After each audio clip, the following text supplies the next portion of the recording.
Hi viewers, welcome to universal talkies. ఇప్పుడు మనం మాట్లాడుకోబోయే topic Balayya జైత్ర యాత్ర కొనసాగేనా. ఇప్పుడు మరో ఇంకా నెల రోజుల వ్యవధి కూడా లేదు. 'అఖండ 2' ప్రేక్షకుల ముందుకి డిసెంబర్ 5న ప్రేక్షకుల ముందుకి రాబోతుంది. ఈ సినిమాతో కూడా బాలయ్య అసాధారణటువంటి విజయం సాధించి ఏదైతే గత 4 చిత్రాలుగా అతను ఒక విజయయాత్రని అప్రతిహత విజయయాత్ర అంటారు కదా! అలాగా దాన్ని ఆహ్, కొ చేస్తున్నాడు. అది కొనసాగిస్తాడా అనే ఒక ఇది చర్చ జరుగుతుంది. ఎక్కువ శాతం మంది 100కి ఒక 90 మంది ఈ సినిమా ద్వారా మరొక ఘన విజయాన్ని అందుకొని, అసాధారణటువంటి విజయాన్ని అందుకొని బాలయ్య తన జైత్ర యాత్ర కొనసాగిస్తాడని చెప్పి డంకా బజాయించి చెప్తున్నారు. దీనికి కారణం మనం ఇంతకుముందు అనేక సార్లు చాలామంది చెప్పినట్టే ఆహ్, బోయపాటి, బాలయ్య కాంబినేషన్‌కి ఇప్పటివరకు ఫెయిల్యూర్ అనేది లేదు. ఫస్ట్ సినిమా 'సింహ' కానీ, 'లెజెండ్' కానీ, 'అఖండ' తర్వాత ఇప్పుడు వస్తున్న 'అఖండ 2'. సో, 3 సినిమాలతోటి హ్యాట్రిక్ కొట్టినటువంటి ఈ కాంబినేషన్ బోయపాటి, బాలయ్య కాంబినేషన్ మరో హ్యాట్రిక్‌కి ఈ సినిమాతో శ్రీకారం చుడుతదని చెప్పి అంచనాలు చాలా బలంగా వెలువడుతున్నాయి. అలాగే ఈ సినిమాకి జరిగినటువంటి బిజినెస్ కూడా దానికి మద్దతు పలికేలాగా ఉంది. దాన్ని బలపరిచేలాగా ఉంది. బాలకృష్ణ సినిమా అంటే ఒక సీనియర్ హీరో సినిమా 300,00,00,000 బిజినెస్ జరగడం అంటే అది మామూలు విషయం కాదు కదా! అంటే థియేటర్‌కెళ్ళు, నాన్ థియేటర్‌కెళ్ళు అన్నీ కలిపి 'అఖండ 2' సినిమాకి 300,00,00,000 వ్యాపారం జరిగిందని చెప్పి మనకు తెలుస్తుంది. అలాగే ఈ సినిమాని బాలయ్య కెరీర్‌లో నాకు తెలిసి మొదటిసారి ఒక పాన్ ఇండియా స్థాయిలో, అంటే అంతకుముందు కూడా బాలయ్య సినిమాలు కొన్ని హిందీలో అక్కడ విడుదల కావడం జరిగినా కూడా ప్రాపర్‌గా అక్కడ బాంబేలో కూడా ఒక ప్రెస్ మీట్ నిర్వహించి అక్కడ కూడా ప్రమోషన్స్ చేస్తూ విడుదల చేస్తున్న తొలి చిత్రంగా 'అఖండ 2'ని మనం చెప్పుకోవాలి. అలాగే గత 4 ఇందాక మనం చెప్పుకున్న సినిమాలు ఫస్ట్ 'అఖండ' దగ్గర నుంచి 'డాకు మహారాజు', 'భగవంత్ కేసరి', 'వీరసింహారెడ్డి' ఇలా ఈ సినిమాలన్నిటికీ మ్యూజిక్ చేసినటువంటి తమన్ను ఇటీవల కాలంలో 'నందమూరి బాలకృష్ణకి' ఒక ఆస్థాన సంగీత దర్శకుడిగా మారిపోయినటువంటి తమన్ను మరోసారి 'అఖండ 2' చిత్రానికి సంగీతాన్ని అందించారు. ఆహ్, దాన్ని దాని నుంచి విడుదలైనటువంటి 'ఆనంద తాండవం' పాట ఎంత పెద్ద హిట్ అయిందో మనం చూసాం. అంటే బేసిక్‌గానే తమన్నా మంచి మ్యూజిక్ డైరెక్టరు. పర్టిక్యులర్‌గా బ్యాక్‌గ్రౌండ్ స్కోర్ చేయడంలో అతనికంటూ ఒక ప్రత్యేకత ఉంది. బీజీఎం చేయడంలో అతను మాస్టర్. కానీ బాలయ్య సినిమాలంటే ఇంకొంచెం ప్రత్యేక శ్రద్ధతోటి అతను చేస్తున్నాడని చెప్పి మనకనిపిస్తది. అంటే కేవలం సినిమాల పరంగానే కాకుండా వాళ్ళ ఫ్యామిలీతో కూడా ఇప్పుడు ఈవెన్ బసవతారకం క్యాన్సర్ ట్రస్ట్‌కి సంబంధించినటువంటి ప్రోగ్రామ్స్‌లో కూడా అతను పార్టిసిపేట్ చేస్తున్నాడు.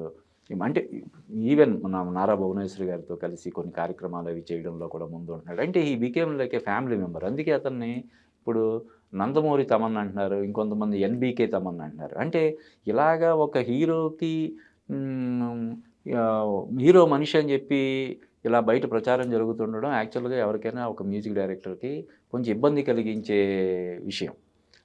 ఇటువంటి ట్యాగ్‌లు మనకెందుకులే, మిగతా హీరోలు ఎందుకులే, బాలకృష్ణ అంటేనే అతను కొడతాడు, మనకేం అంతగా శ్రద్ధ పెట్టడేమోలే అన్నట్టుగా ఆలోచించే ప్రమాదం ఉన్నప్పటికి కూడా ఆయన దాన్ని ఎంజాయ్ చేస్తున్నాడు తప్ప ఎక్కడ అబ్బబ్బే అలాగేం అలా అనకండి, నాకు అందరూ హీరోలు కావాలి, అందరూ హీరోలంటే నాకిష్టం అలాగేం చేయట్లేదు. దాన్ని ఎంజాయ్ చేస్తున్నాడు. ఎన్‌బీకే తమన్ అంటే ఎంజాయ్ చేస్తున్నాడు. నందమూరి తమన్ అంటే చాలా హ్యాపీగా తీసుకుంటున్నాడు. అలా అని కాదు, బాలకృష్ణ అనే కాదు, ఇటీవల కాలంలో పవన్ కళ్యాణ్ మధ్యలో ఈ 'హరిహర వీరమల్లు' మినహా ఇటీవల కాలంలో పవన్ కళ్యాణ్ సినిమాలకు కూడా అతనే మ్యూజిక్ డైరెక్టర్. అది ఎక్కువ హైలైట్ అవ్వలేదు. అంటే ఆ 'ఓజీ' టైంలో మాత్రం కొణిదెల తమన్ అని కొంతమంది వ్యాఖ్యలు చేశారు. ఆ సినిమాకి ప్రాణం పోసాడు, జీవం పోసాడు అని చెప్పి ప్రశంసలు చేశారు. ఏదేమైనప్పటికి కూడా ఈ 'అఖండ 2' సినిమాకి తమన్ మళ్ళీ మరోసారి తను ఎంతో, అంటే ఇంకా ప్రాణం పెట్టి పనిచేశాడని చెప్పి మనకు తెలుస్తుంది.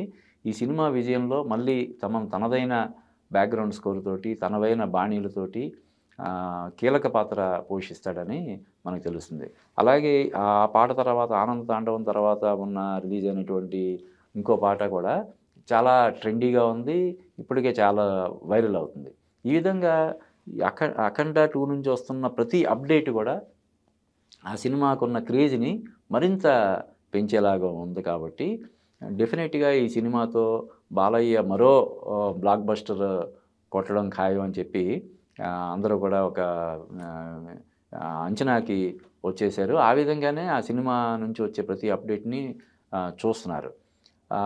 పైగా ఇప్పుడు ఈ సినిమా తర్వాత బాలయ్య లైనప్ కూడా మంచి లైనప్ ఉంది. నెక్స్ట్ ఇప్పుడు బాలయ్య సినిమాలో 111 బాలయ్య చేసే సినిమా 111వ సినిమాలో నయనతారని హీరోయిన్‌గా తీసుకోవడం మనం చూసాం. ఇప్పటికే వాళ్ళిద్దరూ 3 సినిమాల్లో యాక్ట్ చేశారు. 'సింహ', 'జైసింహ' తర్వాత 'శ్రీరామరాజ్యం' 3 సినిమాల్లో యాక్ట్ చేశారు. ఇప్పుడు 4వసారి బాలయ్యతో జతకడుతుంది. ఈ మధ్య కాలంలో మనం చూస్తున్నాం నయనతార మన సౌత్ ఇండియాలోనే హైయెస్ట్ పెయిడ్ హీరోయిన్‌గా ఉందని చెప్పి మనం వింటున్నాం. దాదాపుగా ఇప్పుడు 'మనశంకర వరప్రసాద్' సినిమాకి గాను ఆమెకి 15,00,00,000 పైగా రెమ్యునరేషన్ ఇచ్చారని చెప్పి ప్రచారంలో ఉంది. మరి ఆ సినిమాకి 15,00,00,000 తీసుకున్న నయనతార ఈ సినిమా కూడా డెఫినెట్‌గా 15,00,00,000 పైన తీసుకుంటది కదా! ఎక్కువ ఇంకో 1,00,00,000, 2,00,00,000 ఎక్కువ తీసుకుంటది కానీ తక్కువ తీసుకోదు కదా! అంటే నయనతారకే 15, 16,00,00,000 రెమ్యునరేషన్ అంటే మరి హీరో అయిన బాలయ్యకి ఇంకెంత ఇవ్వాలి? డెఫినెట్‌గా అతనికి నాకు తెలిసి ఒక 40, 50,00,00,000 రెమ్యునరేషన్ ఈజీగా ఉంటది. అంటే ఆహ్, ఈ వాళ్ళ క్రేజీ అంటే ఇప్పుడు 60+లో కూడా మన హీరోలు అటు చిరంజీవి కానీ, బాలయ్య కానీ ఈ రేంజ్‌లో కుర్ర హీరోల కంటే కూడా ఎక్కువ రెమ్యునరేషన్ తీసుకుంటుండడం, పాన్ ఇండియా రేంజ్‌లో కూడా సినిమాలు రిలీజ్ అయ్యేలాగా వాళ్ళ క్రేజ్ పెరుగుతుండడం అనేది నిజంగా మనందరం హర్షించాల్సినటువంటి విషయం. అంటే చాలామంది ఇప్పుడు మన గవర్నమెంటు అటు మన ఆంధ్ర గవర్నమెంట్, తెలంగాణ గవర్నమెంట్ ఈ మధ్య అయితే రిటైర్మెంట్ ఏజ్‌ని పెంచాయి. 58 నుంచి 61, 62 అలా చేశారు. అంతకుముందు 58 సంవత్సరాలంటే ఇంకా రిటైర్ అయిపోవడం. ఇప్పుడు మన సెంట్రల్ గవర్నమెంట్‌లో కూడా 60 సంవత్సరాలకి రిటైర్మెంట్. అంటే మెంటల్‌గా మీ 58 ఇంక మనం రిటైర్ అయిపోతాం. 60 రిటైర్మెంట్ మనవళ్ళు, మనవరాలతో ఆడుకోవడం, లేదంటే కాలక్షేపం చేయడం, తీర్థయాత్రలు చేయడం అనుకునే మైండ్ సెట్ నుంచి అసలైన కెరీరు అసలు 60 తర్వాత కూడా ప్రారంభం అవ్వచ్చు అనే సంకేతాలు ఇప్పుడు మన చిరంజీవి, బాలకృష్ణ, నాగార్జున, వెంకటేష్ లాంటి వాళ్ళు ఈవెన్ మన బాలీవుడ్ అనే కాదు, మన టాలీవుడ్ అనే కాదు, మన కోలీవుడ్‌లో మన రజనీకాంత్, కమల్ హాసన్ అదే ఊపు ఇప్పటికి కూడా కొనసాగిస్తున్నారు. ఈవెన్ బాలీవుడ్‌లో ఇప్పుడు ఎవరైతే ఖాన్లు ఉన్నారో వాళ్ళు కూడా ఇప్పుడు 50+లో ఉన్నారు. 70స్‌లో ఉన్నటువంటి సన్నీ డియోల్ మొన్న వరుసగా 2 విజయాలు అతిపెద్ద విజయాలు సాధించి మళ్ళీ ఫామ్‌లోకి వచ్చాడు. ఈ విధంగా చూసినప్పుడు అంటే 60 వచ్చేసేసరికి ఇంక అయిపోయింది మనం రిటైర్ అయిపోవచ్చు అన్న మైండ్ సెట్‌లోకి ఎవరు వెళ్ళాల్సిన అవసరం లేదని కూడా ఈ హీరోలందరూ కూడా మనకి చెప్తున్నట్టుగా మనం భావించి ఇన్‌స్పైర్ అవ్వచ్చు. కాబట్టి ఇప్పుడు బాలకృష్ణ 'అఖండ 2' సినిమా అతిపెద్ద విజయం సాధించడంతో పాటు బాలకృష్ణ చేస్తున్నట్టు నెక్స్ట్ సినిమాలు కూడా ఘన విజయం సాధించాలి. బాలయ్య ఇమేజ్ మరింత పెరగాలి. అంటే ఇప్పుడు బాలకృష్ణ ది బెస్ట్ ఫేజ్ ఆయనకి పొలిటికల్‌గా కానీ, ఇటు ప్రొఫెషనల్‌గా కానీ, తన ఒక పర్సనల్‌గా కానీ.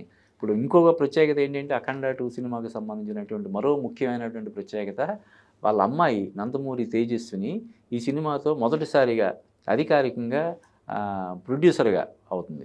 అంటే మన 14 రీల్స్‌తో కలిసి ఆమె ఈ సినిమాని ప్రొడ్యూస్ చేస్తుంది. అంతకుముందు కూడా సినిమాల్లో ఆమె ప్రమేయం, ఆమె క్రియేటివ్ పరంగా ఆమె ఇన్వాల్వ్‌మెంట్ ఉందని వార్తలు వచ్చినప్పటికి కూడా అధికారికంగా అఫీషియల్‌గా ఆమె ఈ సినిమాతోటి ప్రొడ్యూసర్‌గా అవుతుంది. అలాగే ఈ మధ్య కాలంలో బాలయ్య సినిమాల పరంగా కానీ, అటు అన్‌స్టాపుల్ పరంగా కానీ అసాధారణమైనటువంటి విజయాలు ఒక మంచి దీనితోటి దూసుకుపోతున్నాడంటే దానికి కారణం తేజస్విని అని చెప్తున్నారు. ఆమె ఇన్వాల్వ్ అయినప్పటి నుంచి బాలయ్య సినిమాల పరంగా కానీ, రియాలిటీ షోస్ పరంగా కానీ ఇన్వాల్వ్ అయిన దగ్గర నుంచి బాలయ్యని మరో రేంజ్‌లో చూడడం, తీసుకెళ్ళడం జరుగుతుందని మనం వింటున్నాము. అలాగే బాలయ్య కెరీర్‌లో ఎప్పుడు అంతకుముందు ఎప్పుడూ లేదు ఏదైనా ఒక ప్రోడక్ట్‌కి బ్రాండ్ అంబాసిడర్‌గా ఉంటాడు. ఇప్పుడు ఈ 1, 2 ప్రోడక్ట్‌లకి ఆయన బ్రాండ్ అంబాసిడర్, ఒక జ్యువెలర్ దీనికి, ఇంకొక దీనికి కూడా ఆయన బ్రాండ్ అంబాసిడర్‌గా ఉన్నాడు. అది కూడా మొదటిసారి. అలాగే ఆయన సేవా కార్యక్రమాలు బసవతారకం క్యాన్సర్ హాస్పిటల్‌కి సంబంధించినటువంటి కార్యక్రమాలతో చాలా ఆయన ఇన్వాల్వ్ అయ్యి చేస్తున్నాడు.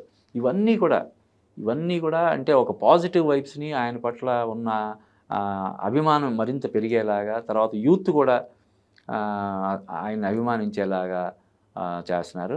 అలాగే ఈ 'అఖండ 2'కి సంబంధించినటువంటి ప్రీ రిలీజ్ ఈవెంట్ ఏదైతే ఉందో ఆ ఈవెంట్‌కి మన తెలంగాణ ముఖ్యమంత్రి రేవంత్ రెడ్డి చీఫ్ గెస్ట్‌గా వచ్చే అవకాశం ఉందని చెప్పి మనకు తెలుస్తుంది. అలాగే ఈ మరో చీఫ్ గెస్ట్‌గా అల్లు అర్జున్ దీనికి వచ్చే అవకాశం ఉందని కూడా తెలుస్తుంది.